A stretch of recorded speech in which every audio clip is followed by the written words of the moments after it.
Hello, and welcome to the End in Mind podcast. I'm your host, Caitlin, the owner of Meraki Media Management. The End in Mind is a place where we come to share stories, tips, and strategies of many entrepreneurs, creatives, business owners, and just some people that aren't willing to live the traditional lifestyle. We talk about how to live outside of the box today and how to incorporate what really is important in your life to keep that end goal always in mind. Again, if you would like to reach out to me in any type of way, you can find me on Instagram at Meraki_media_management. And I hope to hear from you all soon. Thanks so much and enjoy our show.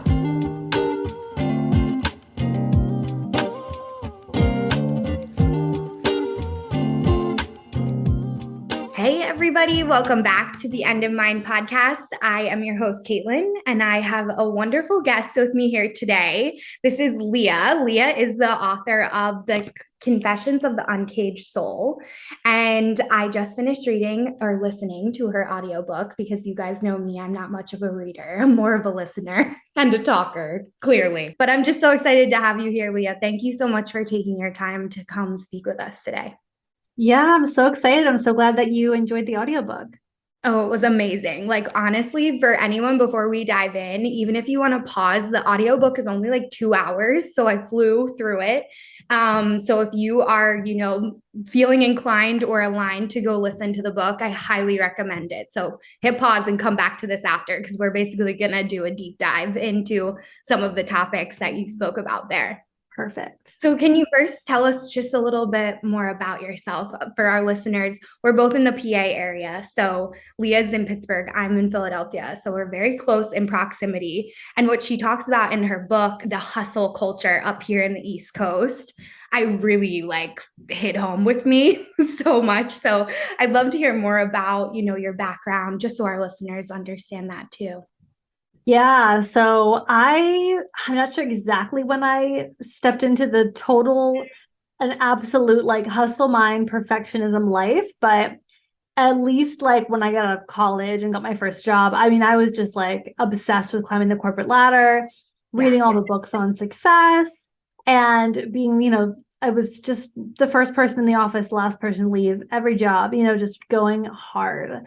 And that benefited me in a lot of ways. I got into sales. I got 4 promotions in 4 years. I became a sales manager at a really young age and was running a department and made a lot of money. And it was great. I enjoyed it, and I enjoyed, even though it was very, very stressful and high pressure, I really enjoyed it because it was very satisfying to the ego. You know what I mean? A lot of validation for me, and my identity was wrapped up in my performance at work, my success. But perfectionism was eating away at me in all areas of life, my marriage, my work, everything. So yeah, I had really bad anxiety, and it would manifest as pain in my chest and shoulder and neck pain and all these things. And I just thought, this is the way that life is. This is just the way that it is. Everyone has this, this is just the experience, right? So it wasn't until I stumbled upon the book, The Secret, a friend told me to read the book, The Secret, that I learned about the law of attraction and manifestation and started diving into holistic health. That whole world opened up to me. And I was like, whoa, my mind is that powerful. I was learning about mindset a lot in the sales world and the, corporate world, but not in this way, not in this way that I could just change the way I thought and it would change my life. So I started putting that stuff into place, got really into it, started listening to all the podcasts and reading all the books. And I started meditating and journaling every day, short bits, because I was so busy. I worked so many hours, but I would in the morning meditate for 3 minutes and then journal for 5 minutes. I would squeeze it in wherever I could. I remember my job was so crazy, and I would be so stressed out, and I would just shut the door to my office and just set a timer and meditate for just a few minutes. And it just was little by little helping me to separate from my thoughts and find an identity as a human versus being identified with my thoughts and with who I was in other people's minds, to my perspective, right? All of that. So yeah, from there, I became a life coach. I found life coaching. I was like, this is perfect. I'm going to do this now, and started my podcast, Dreamiest Soul. And the journey has just unfolded from there. I love it. It's awesome. I can like so relate to the hustle culture and the identity. Like, I even just went through a transition, which our listeners know well about because literally I've had to share it the whole way. And it's hard to pivot in business. It's very similar. It's like you're changing everything about your sales, your marketing, and you take that on, especially when you're coming from that mindset of like, success is me. If I'm not successful, then I'm not me. And I remember feeling this like dread and like so much failure when I was literally just pivoting my business. Like nothing big happened. I think it's very similar to your transition because it seems like this was natural for you, like it was bound to happen at some point. But it's hard when you're walking away from that old life that you had. You're basically grieving like an old path that you thought would maybe take you to where you wanted to be, but it's just not working out that way anymore. Yeah, and it's so relatable in business too, because like I kind of thought that like I guess I kind of thought when I was leaving corporate to do my business full time that I would just the hustle mindset was dissolved and whatever, but I just carried it all right in. So then my obsession became how many followers do I have, right? My success of my business, the ups and downs of entrepreneurship were so hard for me because I was struggling with perfectionism still, and my identity was wrapped up in all of it. So it's definitely like, and just one more thing to work on as an entrepreneur, but it's so important because it's going to be a wild ride. Yeah, well said. It always is. It's a roller coaster, how you said. And a lot of what we talk about on this podcast are the downs, because nobody talks about that. So, like, people come here to hear me say, like, listen, like, I'm unpacking some trauma and I'm building my business, and it's really hard because I think that's okay for us to say. It's just a period in time. And just because we're struggling with the perfectionism now, we're aware of it, we're addressing it, we're using the practices, as you mentioned, with the meditation, the breath work, to kind of pivot out of that. Would you say that that would be the big change for you? Or was it really like, something else within that you really discovered within yourself to kind of compromise from that perfectionist side? Yeah, I feel like I'm so grateful for the entrepreneurial journey for in so many ways, right? The freedom obviously is amazing, but like it forced me in so many ways to do the inner work. When I first committed to meditating and journaling, part of the carrot for me, the reason why I did it every day was because I was like, I'm going to start a business and I'm learning from all these podcasts how important mindset is. So the carrot for me has for so long been, okay, if I want my business to thrive, my mental state has to be like, not saying you can't have a season of depression and not like, that's not going to make you fail in your business, like at all. But like, the biggest reason people give up on entrepreneurship, the biggest reason people fail is because they aren't able to get their mindset right, or they aren't willing to be consistent with the mindset work to believe in themselves, right? Because when you have days and however long of months of not selling, you just beat yourself up and you get so down on yourself. The mindset work like has to be there for that. So it's that for me has helped me stay consistent with so many things, but also perfectionism, and it was such a good tool for it. I feel like from the beginning, I was able to work on it because it was like, okay, I'm going to show my face on Instagram. And then I was like, okay, I'm going to talk into the camera, and then starting my podcast was a whole scary thing. So everything in the personal brand journey, as you are well aware, like, it's terrifying. Yeah. Exposing yourself in front of everyone who's watching you on the internet, and you're thinking they're judging you and all these things.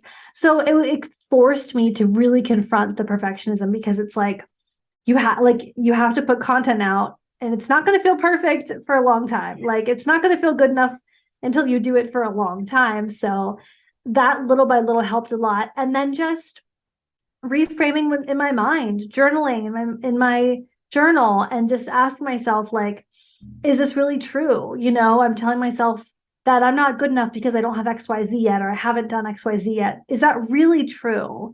So that was really helpful. And just catching myself in those negative thought spirals and forgiving it. and saying, you know what? No, I love myself. I'm not going to beat myself up about this. We're moving on. Yeah. Wow.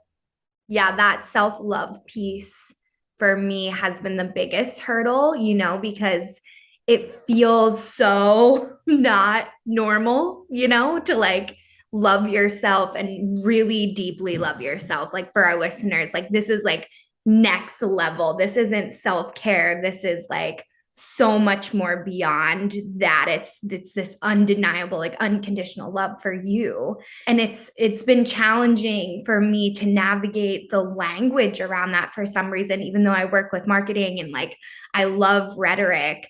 Talking to myself was really difficult. So I had to hire someone else to show me what that language would be like in an authentic way that still felt, aligned for me. So I don't feel like I'm like lying to myself as I'm doing my mirror work in the morning, But it has really helped. Like I haven't even done the mirror work for over a month and a half. And it's really starting to kick in. Like when I see those thought loops, which you may be able to relate to this, it's like just right back into the self-love, like that forgiveness.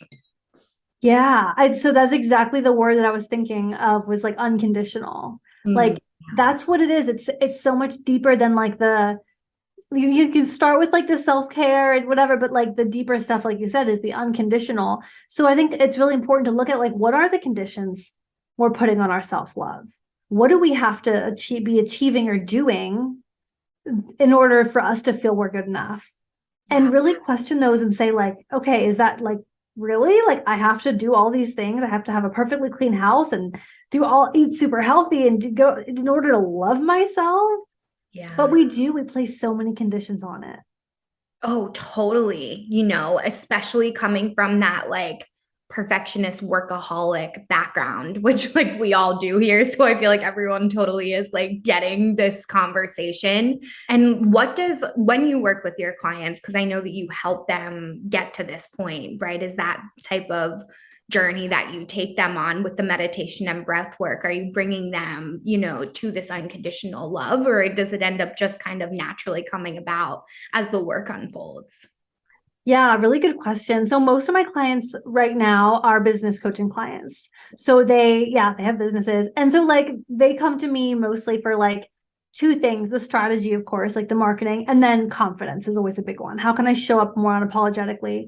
And so we work towards those things, but it's like, when you're working with someone and they have like a problem or whatever, but it's really something deeper, right? Yeah. So you're like looking for that deeper thing. So it ends up being like so much of the self-love and so much of like healing those wounds and finding out where we learned these things and all of that. And then part of it does come from just like putting the consistent plan into place, and sticking to those things, like meditation and breath work, so helpful with like detaching from thoughts. So then when you notice those thought spirals, you can be like, okay, no, I'm choosing not to engage with those thoughts.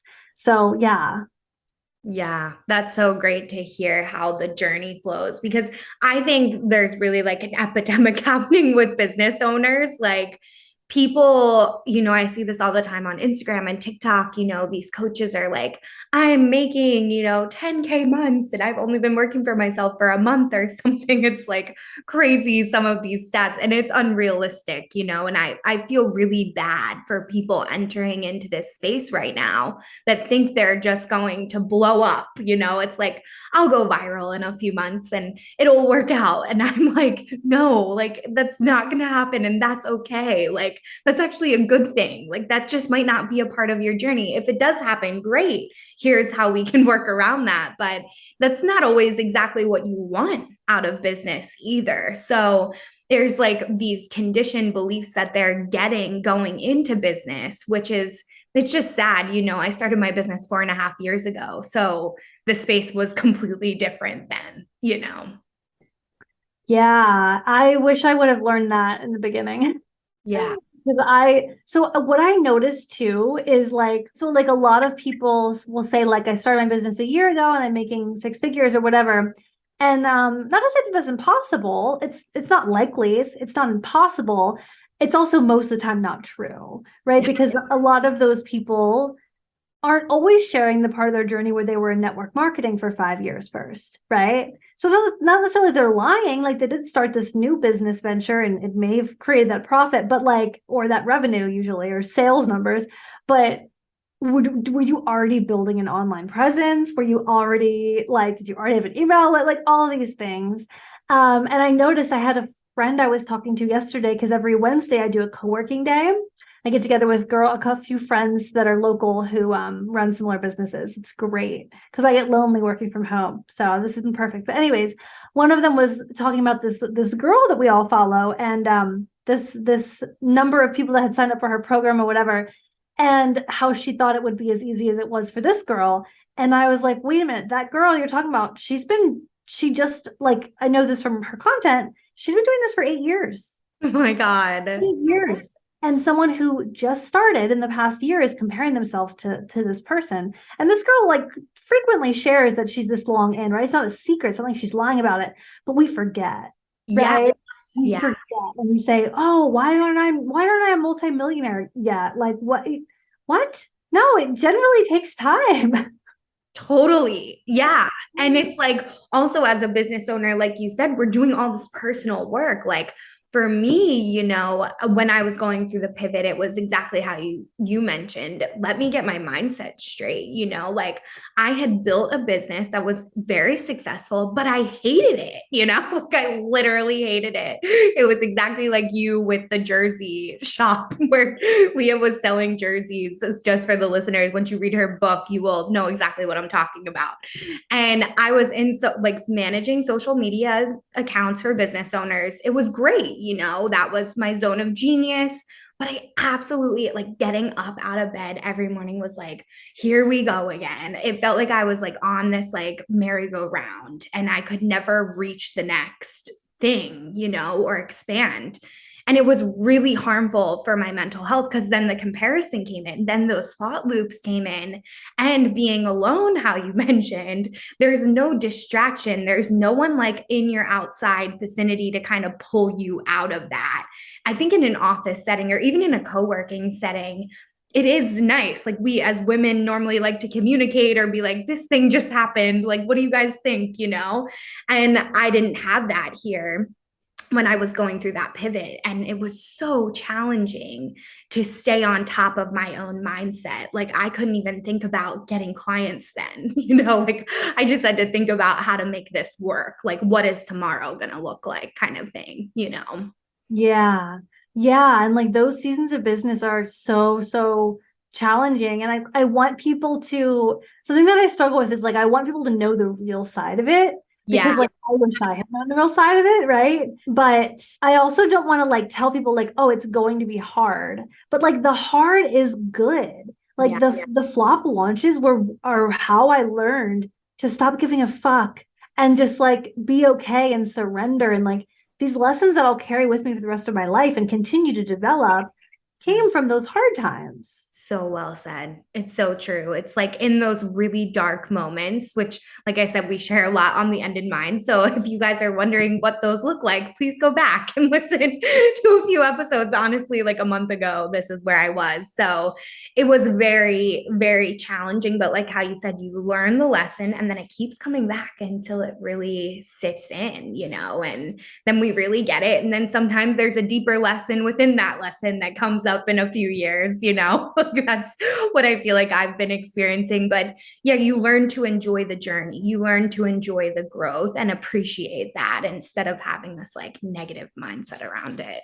Yeah. Yeah. It's all part of it. It's accepting those ups and downs, and yeah, and just going along for the ride. And I'm sure when you work with your clients, I would love to know, like, is that something that you focus on with them? Like, is this something you really love? Because if you don't really love it, like with me at social media at the end, I literally was like, I don't care. Like, just leave, like I love you guys, but please leave. Like to my clients, it's like, it's okay. Like we're not on the same page and that's okay. But it was really hard to get to that point. And I know if I was doing this mindset work that I'm doing now, that wouldn't have happened because I love what I do now, Yeah, you have to love what you do, or you have to, if you're, if for someone who's in a job and they're like, well, I have no passion for this job, but there's other things about it that I like, okay, well, you can like learn through the mindset work, like how to accept some parts of it and see if it can be a fit, Yeah.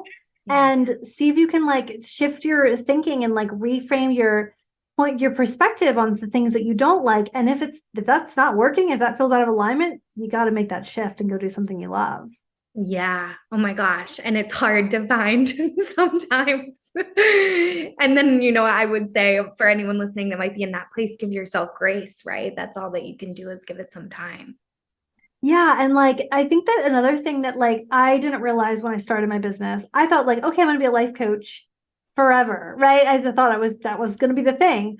And I was confidence coaching, that was like my niche at the time. And then it's just evolved so many times. I mean, so many times. And it always felt like, well, this is wrong or bad. I should just have one thing that I want to do forever. I shouldn't be multi-passionate. And like, no, like it's a journey to finding out what truly lights you up and what you're really, where your skill set is and all of that. And it's okay to like, it's okay and necessary to allow yourself those pivots and allow yourself to like move through the journey.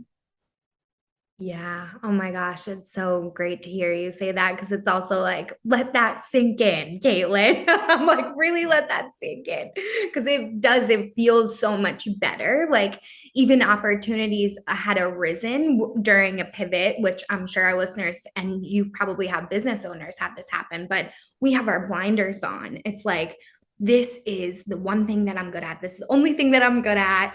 I'm going to be like, I used to say, like, I'm going to be a social media mogul. Like, I'm going to be this social media manager that everybody knows. And now it's like literally barf in my mouth when I think about that version of Caitlin, just like so not me. I don't even give a shit, like I literally don't even care. And I never cared about followers. I was never that social media manager that was like, more followers, more money, So that never resonated with me. So there was always an intuitive piece of it, but I just had silenced it for so long. Yeah, it's tricky to navigate like what's my intuition and what's my, all of that, because we're so clouded by so many things. But I think a big one is like what everyone else is thinking.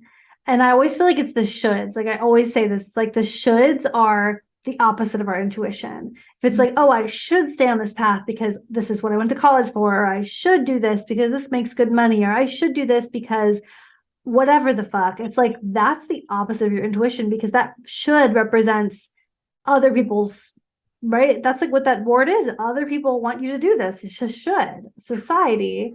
And the opposite of a should is desire, which is your intuition. It's like, what do I desire? What would feel really, really good? And giving ourselves permission to follow that is everything. Wow.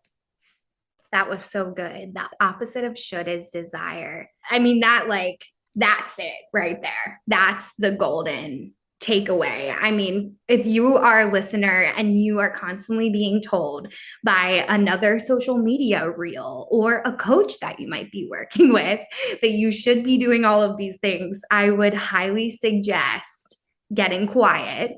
Going and reading Leah's book, honestly, reminded me why I dedicate time to myself. Like today before this interview, I was like tired. I had met with clients this morning. I was like, I'm going to go lay down for a few minutes before this interview.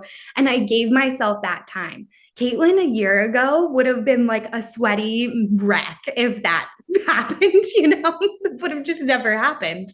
So it was a great reminder reading her book that when you get quiet, you can actually find your desire. And that's in those moments. Yeah. Yeah, because it's from within. It's not from the external world.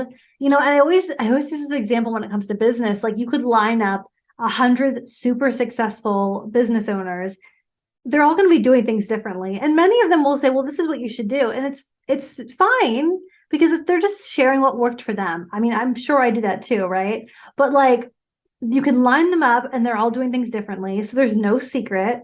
It's all what feels good to you and going inward. And like you said, have that quiet time to just to yourself. So powerful. Yeah, those are really where the massive shifts come in. And it's funny that you brought up The Secret, how we were talking about The Secret earlier. That's why I find that book name so ironic. That was definitely a huge pivotal moment in my life, too. In our first episode, I talk about The Secret and like how it came into my life. But I find it so interesting that all of the things that The Secret and these type of ideologies that Leah and I are unpacking right now, it's really not a secret. Like it's literally built within our bodies. This is the ecosystem that life has given us, right? There's something there. We all can feel it intuitively. Most of the time, if you're listening to this podcast, you probably feel something. So it really isn't a secret. It's just, again, letting yourself hear the voice or hear the calling, you know? Yeah, it's interesting that it's interesting that we call it a secret because people who are not into this world, right, who are not into intuition and soul and manifestation, they probably believe in instinct, right? So I think like for those people, instinct might be the word but like we all believe animals have instinct. Why don't we believe we have instinct and intuition and gut feelings? And like for most people, they would agree, like, yeah, we do, we do, we do. Yes, that's true. But like, then why are we not listening to it? Why would we not take advantage of that? Like we have so much wisdom in our bodies. But I'm curious, how did this secret come into your life? Oh, I'll definitely tell you. It's good to do a refresher too, because this was like 85 episodes ago for your listeners. So, The Secret, I'm 26. So, it came into my life when I was probably like 10, 11, and my dad had just been diagnosed with cancer, actually. So, they were looking for like just holistic mindset books. It was not a great diagnosis, you know. So he was predicted to basically live like 6 months after that. um and that was his time span. So my mom was like, let's get back into like mindset work. They used to take me to a lot of workshops when I was younger, like Silva. If you were ever familiar with that, this is going back like 20 years ago. This is like old mindset names that were like doing in-person workshops because Zoom was never even a thing then, you know. So they took me to those when I was really young, like 7 and 8. And then when my dad got sick, they found The Secret. My dad wanted me to watch it with him. We watched the whole movie. He read me passages of the book as well. And that was really like when I started to see things differently at a young age. And then, you know, I lost my dad. He actually lived 3 years after that. And he used to say, like, it was because of the mindset work. He was just so driven. Like, he worked every single day through chemotherapy. So no one in his office knew that he was sick. But in his mind, he felt like that was helping him continue on his path. So it just worked for him. And I think he took a lot of those nuggets of knowledge and like really implemented them in his life. Like, you know, days after watching the video, it was like, okay, we're doing this now. You know, this is how we're going to talk. This is how we're going to talk about the cancer. Like it was just so different than probably most people's cancer diagnosis, you know. So that was like the big pivot in my life. And then he ended up dying. So that was a huge whole nother transformation. But because of what The Secret taught us, it was like, oh no, now we're just even more connected. You know, we're just connected through a different passage kind of thing.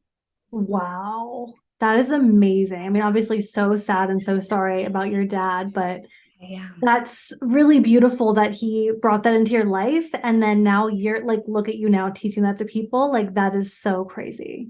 It's literally so weird. I think that that's why I resisted it for so long. Like, I'll be honest with you, it was kind of like, how did this thing happen in my life? And now it's actually what I'm doing, you know, like I'm actually helping people live their lives like this, you know, out of a unfortunate situation in my life when I was 15, you know. So it's been a huge like transformation, I would say, to my mindset, even just of like who I was, you know, a year ago. Wow. That is such a cool story. Thank you. Thank you so much. It was really fun. And he was such a good person. Like, he sends me signs all the time. And I really do believe that's because I'm open to it, you know? And the only reason why I am is because of that movie. Wild. Life is wild. It's so weird. And it always does come around in patterns, you know, like that this happened to me and now I'm 26, you know, it's like 10 years, 11 years later, like 111. It's like tomorrow's 111. It's just so weird, you know. Tomorrow is 111. Big portal. Yeah. Thank you. Yeah. Oh, right. I need to I actually signed up for a few workshops tomorrow because I was like, I never do anything. So maybe this will force me to show up, you know? But yeah, the last thing that I want to ask you is really about the RAS, the ROS that we talked about before we got on the call. But it's something that Leah mentioned in her book, actually, for our listeners at the end of her book. And I was so intrigued by this I guess you would call it, you called it for me, creates a bias within our brain. So can you tell me more about that? Like, what is that and how can we start to harness that with our awareness, which might eventually impact our, you know, mental health growth as well? Yeah, absolutely. So this, to me, the reticular activating system, the RAS, it's the part of your brain that filters information. And to me, this is how everything works in our lives, because basically how it works is you ever like shop for a car and you're like, oh, actually this car is kind of cute. This Mazda Miata, this is cute. And then you start seeing them everywhere, right? But it's not that overnight 25 people in your town bought a Mazda Miata. They were there all along. You just weren't tuned into it, right? And so that tends to happen with all sorts of things with us. So we might start noticing angel numbers and then we see them all the time. Whatever it is, we also, it works with the bias with like politics. Like if there's a political candidate that you have decided that you like, nothing they do can be bad because your reticular activating system literally won't, it like bypasses information. So it basically is looking to confirm your beliefs. So it is what is responsible for you honing in on what you already believe to be true, honing on what you've told your brain is important, and ignoring everything else. It's like when you hear, it could be like in a restaurant, it's like loud and there's lots of people talking, and you're not like listening to every conversation, right? You don't hear, you hear it, but you don't hear it. But someone says your name and it's like, ding, ding, ding, you hear it over everything. That's because your reticular activating system knows your name is important. So it's filtering information, it's creating biases, and it's also like it's like creates the lens that we see through in our life. So how it works with manifestation and with changing your life is like, if you want more money, more opportunities, you're looking for a job, whatever it is, and you decide like this is happening and you make that important, and then opportunities start showing up everywhere. But if all you're doing all day is telling yourself there's no jobs available for me, I can't do anything, nothing works for me, all you're going to see is doors that are closed, right? So that's like so powerful. Yeah. And that it's like, this is science, you know? Yes, this is a part of the brain. Like this is, yeah. And it's really bridges that gap. I feel like there's so many things where spirituality and science, you can have the same information, but presented in different ways, you know? Yes. Oh my gosh. My client and she has been on our show before, Lisa. Her name is, you would love her. I should connect the two of you. She's bridging the gap between therapy and spirituality for her clients because it can be so clinical, you know, and it's like, let's rehash. And she'll be like, we're done rehashing. Like now we just need to talk about how to move on, you know, and it's bringing up all of this reticular activating system for me, like what we talk about on our calls. It's so similar because she'll say like, you know, if you just keep on that trauma, you're just going to keep reliving the trauma, you know? Yeah. It's so. Is she a therapist? She is. Yeah. So she's a clinical therapist for 8 or 9 years now. And now she's adding in the spirituality piece. Yeah, I do feel that like I'm not like against therapy. I think therapy can be super useful in so many ways, but it can be every week you're talking about the same pain over and over and over. I mean, that can be whatever you're focusing on, you're going to find more of in your life. Yes, and that's what was so, so our listeners know this as well. This past 2 years, like during 2020, I started on my therapy journey and I was diagnosed with PTSD. And so every time I was going into therapy, it would literally like come out in my body, it was like trauma. And then I had to live through that trauma, the flashbacks and like craziness. And then it came to a point on the healing where I was like, I can't go over this again, like I need something else now. And my therapist was so amazing. She was like wishing me the best of luck and so supportive. But I was craving that like spirituality, next level, like this science information too for me, because it makes so much sense. Then it's like, oh, duh, it's just my RAS. My RAS is just showing up today and it's not a big deal, it like kind of takes that emotion out of it because it can be really emotional reliving this trauma on a weekly basis. Of course we can't function, or of course people are depressed, like they're never coming out of it. And it kind of feels like doomsday, to be honest, Yeah. Yeah. Yeah. There's like a fine line between like venting, letting things out, like talk, like all that talk therapy is great, but there comes a time when moving forward can be really beneficial too.